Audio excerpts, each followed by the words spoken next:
Hello guys, welcome to special education. दोस्तों, आज है 5 मई 2020 और आज के द हिंदू न्यूज़पेपर के एडिटोरियल सेक्शन में जितनी भी इंपॉर्टेंट वोकेबलरी आई है वो सब हम डिटेल में डिस्कस करेंगे। और जैसा कि आप लोगों को पता है, विद ट्रिक्स हम डिस्कस करते हैं। तो चलिए ये स्टार्ट करते हैं। सो दोस्तों, कल मैंने एक होमवर्क दिया था जिसका रिप्लाई बहुत सारे लोगों ने बहुत अच्छे से किया है। तो होमवर्क का जो वर्ड था वो था डेट्रीमेंटल। इसको मैंने मेंटल के थ्रू आप लोग को याद करवाया था। सो सबसे पहला जो रिप्लाई आया था वो आया था JB भोरवाल जी का। देन अनु का रिप्लाई आया था, उसके बाद अर्शप्रीत का रिप्लाई आया था और उसके बाद हरिंदर पाल सिंह का रिप्लाई आया था। इन चारों ने बहुत अच्छे से रिप्लाई किया और विद एग्जांपल एक्सप्लेन किया ये वाला वर्ड। इसके बाद जो रिप्लाई आया था वो रूप कौर का रिप्लाई आया था, देन रवि गुप्ता का और फिर संचित बत्रा का रिप्लाई आया था। सो इन लोगों ने भी बहुत अच्छे से रिप्लाई दिया, कमेंट किया और आई होप आप लोग ऐसे ही रिप्लाई करते रहोगे होमवर्क का। सो चलिए स्टार्ट करते हैं। आज का दोस्तों जो हमारा फर्स्ट वर्ड है वो है रैम्पेंट। RAMPANT। रैम्पेंट दोस्तों एडजेक्टिव की तरह यूज़ होता है और जिसका मतलब होता है अनकंट्रोल्ड। ठीक है, रैम्पेंट एडजेक्टिव जिसका मतलब होता है अनकंट्रोल्ड और हिंदी में इसका मतलब होता है अनियंत्रित। अब बात करते हैं यार इसको याद कैसे करना है। इसको आप इस तरीके से कनेक्ट कर सकते हो। रैम्पेंट को आप याद करो राम की पैंट। राम की जो पैंट है वो रैम्पेंट होके गिर गई, अनकंट्रोल्ड या अनियंत्रित होके गिर गई।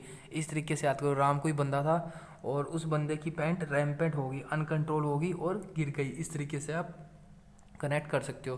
तो ट्रिक आपके सामने है, राम की पैंट रैम्पेंट होकर गिर गई। आई होप ये वर्ड अब आप लोगों को क्लियर होगा। सो इसका एग्जाम्पल आपके सामने है, where migration of the young man has been rampant over the decades. जो यंग मैन का माइग्रेशंस है, यंग मैन के जो माइग्रेशंस है उनका माइग्रेशन हो रहा है, हैज़ बिन रैम्पेंट, वो अनकंट्रोल हो चुके हैं। मतलब बहुत सारे यंग मैन इकट्ठे हो गए और वो अनकंट्रोल्ड हो गए। सो आई होप ये वर्ड आप लोगों को क्लियर होगा। रैम्पेंट का मतलब क्या हो गया, अनकंट्रोल्ड या फिर अनियंत्रित। इसको कैसे याद किया हमने, राम की पैंट के थ्रू याद किया। तो चलिए मूव करते हैं अगले क्वेश्चन की तरफ। अगला दोस्तों जो क्वेश्चन है वो है रेप्रेसिव। रेप्रेसिव दोस्तों एडजेक्टिव की तरह यूज़ होता है जिसका मतलब होता है डैट लिमिट्स पीपल्स फ्रीडम। मतलब आप किसी की आज़ादी को लिमिट लगा रहे हो उसके ऊपर, मतलब उसको दबा रहे हो कि तेरे को ये काम नहीं करना, तू ये नहीं करेगा, तू ये नहीं करेगा। उसकी फ्रीडम को दबा रहे हो, उसके ऊपर रेस्ट्रिक्शंस लगा रहे हो। हिंदी में इसका मतलब हो गया दमनकारी, लोगों की स्वतंत्रता का दमन करने वाला। सामने वाले को आप अपने कंट्रोल में ले रहे हो, उसको दबा रहे हो। ठीक है, अब बात करते हैं कि इसको याद कैसे करना है इस वर्ड को। सो वर्ड है हमारे पास रेप्रेसिव। रेप्रेसिव को दोस्तों आप दो तरीके से याद कर सकते हो। या तो आप इसको सप्रेस के थ्रू याद करो। सप्रेस का मतलब क्या होता है, दबाना। रेप्रेस, सप्रेस, इस तरीके से कनेक्ट कर सकते हो। अगर ऐसे नहीं याद करना तो इसको आप प्रेस के थ्रू याद करो। प्रेस का मतलब भी क्यों क्या होता है, दबाना। इस तरीके से आप कनेक्ट कर सकते हो, प्रेस या फिर सप्रेस। सो ट्रिक आपके सामने है, प्रेस या सप्रेस, इनमें से किसी भी वर्ड से आप याद कनेक्ट करके याद कर सकते हो। सो इसका एग्जाम्पल देख लेते हैं। एग्जाम्पल आपके सामने, repressive laws and radical populism backed up ultra nationalism. यहाँ पे बात हो रही है रेप्रेसिव लॉज की, मतलब दमनकारी लॉज की। ऐसे लॉज, ऐसे कानून जो कि पर्सन की जो फ्रीडम है, पीपल की फ्रीडम है, उनको लिमिट करते हैं या उनको दबाते हैं लोगों को, है ना। तो ऐसे रेप्रेसिव लॉज की बात हो रही है। आई होप ये वर्ड भी अब आप लोग को क्लियर होगा। सो अगले वर्ड की तरफ मूव करने से पहले एक होमवर्क का क्वेश्चन है, हेल। HAIL, hello. इसको आपको इसका पार्ट्स ऑफ स्पीच लिखना है, फिर मीनिंग लिखना है, देन विद एग्जाम्पल आप लोगों को इसको एक्सप्लेन करना है। ठीक है, हेल। सो हेल को मैंने फेल के थ्रू याद करवाया था, तो इसका अच्छे से कमेंट करना आप लोग और मैक्सिमम से मैक्सिमम लोग इसका कमेंट करना। अगला दोस्तों जो वर्ड है वो है एडजर्न। ADJOURN। एडजर्न दोस्तों वर्ब की तरह यूज़ होता है जिसका मतलब होता है to stop a meeting, a trial etcetera for a short time and start it again later. मतलब कि कोई भी चीज़ थोड़ी देर के लिए रोक देना, या मैं देसी भाषा में बोलूँ उसको पोस्टपोन कर दिया और बाद में उसको स्टार्ट होगी, या थोड़ी देर के लिए किसी को सस्पेंड कर दिया, है ना। Suspend, permanently, temporary. हिंदी में इसका मतलब होता है किसी बैठक, न्यायिक कार्यवाही आदि को कुछ समय के लिए रोक देना और बाद में पुनः उसका प्रारंभ करना। ठीक है, इसका मतलब होता है एडजर्न का, और ये हमारा वर्ब की तरह यूज़ होता है। अब बात करते हैं इसको यार याद कैसे करना है एडजर्न को। सो इसको याद करने से पहले एक बात शेयर करना चाहूँगा। एक्चुअली आज जो मैं वर्ड लेके आया हूँ द हिंदू के, ये थोड़े कम वर्ड है क्योंकि कल रात को मैं आउट ऑफ सिटी गया हुआ था मेरे भाई को लेने, और अभी मैं क्वारंटाइन हूँ, तो ज़्यादा वर्ड टाइम नहीं था इतना, और मैं सुबह 4 बजे लेट आया था, तो ज़्यादा वर्ड नहीं है आज, थोड़े से वर्ड है, लेकिन मैं लेके ज़रूर आया हूँ। सो और जितने भी वर्ड लेके आऊँ सारे के सारे आप लोगों के लिए इंपॉर्टेंट है एग्जाम के पॉइंट ऑफ व्यू से। सो देखते हैं एडजर्न वर्ब को, एडजर्न जो वर्ड है उसको याद कैसे करना है। इसको आप एडजस्ट के थ्रू याद करो कि मैंने उसे एडजस्ट करने के लिए बोला और उसने मुझे ऑफिस से एडजर्न कर दिया, मतलब उसने मुझे ऑफिस से कुछ देर के लिए निकाल दिया, एडजर्न कर दिया मतलब कुछ देर के लिए सस्पेंड कर दिया मुझे ऑफिस से। एडजर्न का मतलब क्या होता है, थोड़ी देर के लिए, शॉर्ट टाइम के लिए किसी पर रोक लगा देना या किसी को रोक देना या उसके बाद दोबारा उसको प्रारंभ करना। सो एडजर्न को आप एडजस्ट के थ्रू कनेक्ट कर सकते हो। सो एग्जांपल आपके सामने है, such measures were adopted relatively late in India.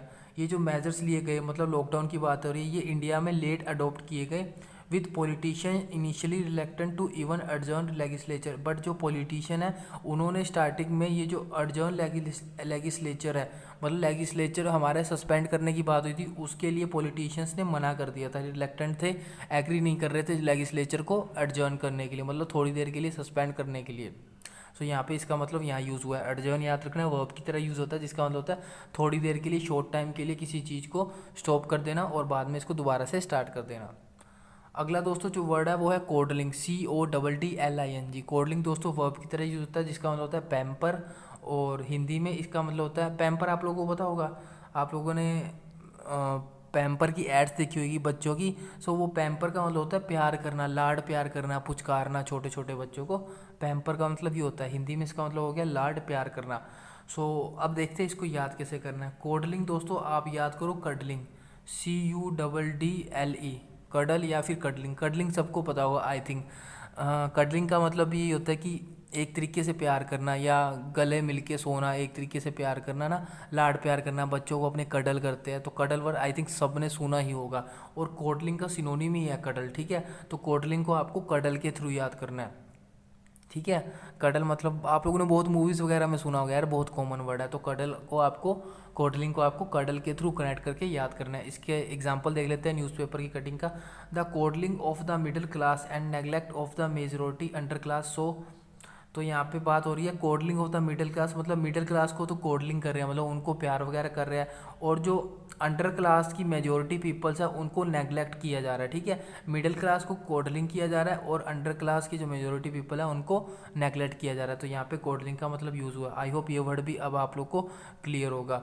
सो आज का दोस्तों अगला जो वर्ड है वो है क्लाउड, CLOUT, क्लाउड। ये दोस्तों हमारा नाउन की तरह यूज़ होता है, जिसका मतलब होता है a hard hit usually with the hand, मतलब अपने हाथ से किसी को मारना, या मैं देसी भाषा में बोलूँ किसी को मुक्का मारना। हिंदी में इसका मतलब होता है किसी को मुक्का मारना अपने हाथ से, और यहाँ पे हिंदी में इसका मतलब आ गया घूंसा मारना, मतलब मुक्का मारना, क्लाउड। और ये हमारा नाउन की तरह यूज़ होता है। अब बात करते हैं इस क्लाउड वर्ड को यार याद कैसे करना है। तो दोस्तों इसको आप इस तरीके से याद करो, क्लाउड को आप याद करोगे शाउट के थ्रू, ठीक है। शाउट के थ्रू कैसे कनेक्ट करोगे कि मैंने उस पर चिल्लाया और सामने से उसने मुझे क्लाउड कर दिया, इस तरीके से आप कनेक्ट करो। या तो ऐसे याद करो कि मैंने उस पर चिल्लाया, मैंने उस पर शाउट किया और उसने मेरे को क्लाउड कर दिया, उसने मेरे को घूंसा मार दिया या मुक्का मार दिया। या ऐसे याद करो कि उसने मुझ पर पहले शाउट किया देन मुझ पर क्लाउड किया, पहले मुझ पर चिल्लाया और फिर मुझे मुक्का मारा। इस तरीके से आप कनेक्ट कर सकते हो। ट्रिक आपके सामने है, उसने मुझ पर शाउट किया और फिर क्लाउड किया, उसने मुझ पर पहले चिल्लाया और फिर मुझे क्लाउड किया, मतलब घूंसा मारा या फिर मुक्का मारा। आई होप ये वर्ड भी अब आप लोगों को क्लियर होगा। सो अब हम न्यूज़पेपर की कटिंग देख लेते हैं। It would have used its clout to lobby and build demand, मतलब उनको, it would have used its clout, उनको क्लाउड यूज़ करना चाहिए था ताकि अपनी डिमांड को बिल्ड कर सके। मतलब क्लाउड मतलब पावर यूज़ करनी चाहिए थी या फिर मुक्का मारना चाहिए था, घूंसा मारना चाहिए था, है ना, ये हार्ड हिट करना चाहिए था ताकि वो अपनी डिमांड को बिल्ड कर सके। तो यहाँ पे क्लाउड का मतलब ये हो रहा है। सो क्लाउड का मतलब कई जगह पंजा भी होता है, ठीक है, पंजा मारना, ये भी आप याद रखना। हिंदी में बहुत सारे सिनोनिम्स होते हैं। सो आज के लिए बस इतना ही रखते हैं। और हमारे करंट अफेयर्स की जो वीडियोस अपलोड हो रही है डेली, ये मैं आप लोगों को थंबनेल दिखा रहा हूँ, ये कल क्या है, आज 5 मई की वीडियो अपलोड करूँगा करंट अफेयर की, जिसमें हम ट्रिक्स के थ्रू करंट अफेयर याद करने की कोशिश करते हैं। सो प्लीज़ करंट अफेयर का सेशन जरूर देखा करो, मोस्ट इंपॉर्टेंट है आप लोगों के लिए। और वीडियो अच्छी लगे तो यार वीडियो को मैक्सिमम से मैक्सिमम अपने फ्रेंड्स के साथ जरूर शेयर किया करो। अगर आप लोगों को एफर्ट्स पसंद आ रहे हैं, मेहनत पसंद आ रही है, वर्ड्स याद हो रहे हैं, तो वीडियो को प्लीज़ मैक्सिमम से मैक्सिमम अपने फ्रेंड्स के साथ शेयर करा करो यार, आप लोग शेयर नहीं करते। और जो मैंने आप लोगों को होमवर्क दिया उसका भी यार मैक्सिमम से मैक्सिमम लोग रिप्लाई किया करो। लगभग 100 लोग वीडियो को देखते हैं, तो 100 में से मुश्किल से 7 लोग, 7 या मैक्सिमम कई बार 8 हो जाते हैं, 7 या 8 लोग ही रिप्लाई करते हैं। तो बहुत कम रेशियो है रिप्लाई करने का कमेंट का। सो होमवर्क मैक्सिमम से मैक्सिमम लोग रिप्लाई करा करो यार, ताकि आप लोगों को भी पता हो कि आप लोगों को वर्ड्स याद हो रहे हैं और मेरे को भी तसल्ली मिलती है, हाँ जो मैं याद करा रहा हूँ पर्सन्स को, सामने वालों को याद हो रहा है। सो वीडियो को शेयर ज़रूर कर देना। धन्यवाद दोस्तों, आज के लिए बस इतना ही।